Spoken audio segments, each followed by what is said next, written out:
അസ്സലാമു അലൈക്കും. ഇന്ന് നമുക്ക് ഒരു പഴം വെച്ചിട്ട് നമുക്കൊരു ഈവനിങ് സ്നാക്സ് തയ്യാറാക്കി എടുക്കാം കേട്ടോ. ഒറ്റ പഴം വെച്ചിട്ടാണ് ഞാൻ ഇത്രയും തോനെ ഈവനിങ് സ്നാക്സ് ഞാൻ ഉണ്ടാക്കിയെടുത്തിട്ടുള്ളത്. അപ്പോൾ അതെങ്ങനെയാണെന്നുള്ളത് നമുക്കൊന്ന് നോക്കിയാലോ. ഞാൻ ഇവിടെ കുറച്ച് മൈദ എടുത്തിട്ടുണ്ട് കേട്ടോ. അത് നമ്മൾ എത്രയാണോ പഴം എടുക്കണം അതിനനുസരിച്ച് എടുക്കാം. അതുപോലെ തന്നെ ഒരു സ്പൂൺ കോൺഫ്ലവറും കൂടി എടുത്തിട്ടുണ്ട്, കുറച്ച് ഉപ്പും അതുപോലെ തന്നെ ഒരു സ്പൂൺ പഞ്ചസാരയും കൂടെ ഇട്ട് കൊടുത്തിട്ടുണ്ട് കേട്ടോ. എന്നിട്ട് വെള്ളം ഒഴിച്ചിട്ട് ഇതൊന്ന് കട്ടയൊന്നും ഇല്ലാതെ ഒന്ന് നന്നായിട്ടൊന്ന് മിക്സ് ആക്കിയിട്ട് എടുക്കുക കേട്ടോ. ആവശ്യത്തിന് വെള്ളം ഒഴിക്കുക, എന്നിട്ടൊന്ന് കട്ടയൊന്നും ഇല്ലാതെ ഒന്ന് മിക്സാക്കി കൊടുത്താൽ മതി. അപ്പോൾ ദാ ഈ ഒരു രീതിയിലാണ് കേട്ടോ ഇത് വേണ്ടത്.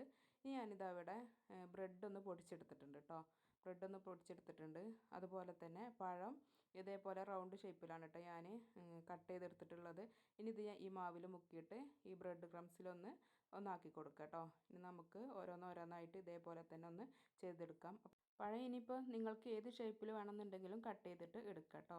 അപ്പോൾ നമ്മൾ സാധാരണ പഴംപൊരി ഉണ്ടാക്കുന്നതിൻ്റെ ആ ഒരു രുചിയല്ല കേട്ടോ ഇതിന്. ബ്രെഡും കൂടെ ചേരുമ്പോൾ ഇതിന് വേറൊരു രുചിയാണ് ഇട്ടുള്ളത്. അപ്പോൾ അതങ്ങനെ ഞാൻ എല്ലാം ഇവിടെ ആക്കിയെടുത്തിട്ടുണ്ട്. ഇനി നമുക്കിത് ചൂടായ എണ്ണയിലേക്ക് ഓരോന്നിട്ടിട്ടായി നമുക്ക് പൊരിച്ചെടുക്കാം കേട്ടോ. അപ്പോൾ ആദ്യം ഇട്ടപ്പോൾ ഞാൻ ക്യാമറ ഓഫായിരുന്നു, ഞാൻ ശ്രദ്ധിച്ചിട്ടില്ലായിരുന്നു കേട്ടോ. അതൊരു ബ്രൗൺ കളർ ആകുമ്പോൾ നമുക്കതൊന്ന് കോരി മാറ്റാം. പിന്നെ ബാക്കിയുള്ളതും കുറേശ്ശെ ഇട്ട് കൊടുത്തിട്ട് നമുക്ക് പൊരിച്ചെടുക്കാം. നമുക്ക് ചായയൊക്കെ തിളക്കുന്ന സമയം മതി കേട്ടോ നമ്മൾ ഇങ്ങനെ ഒരു ഈവനിങ് സ്നാക്സ് തയ്യാറാക്കി എടുക്കാൻ.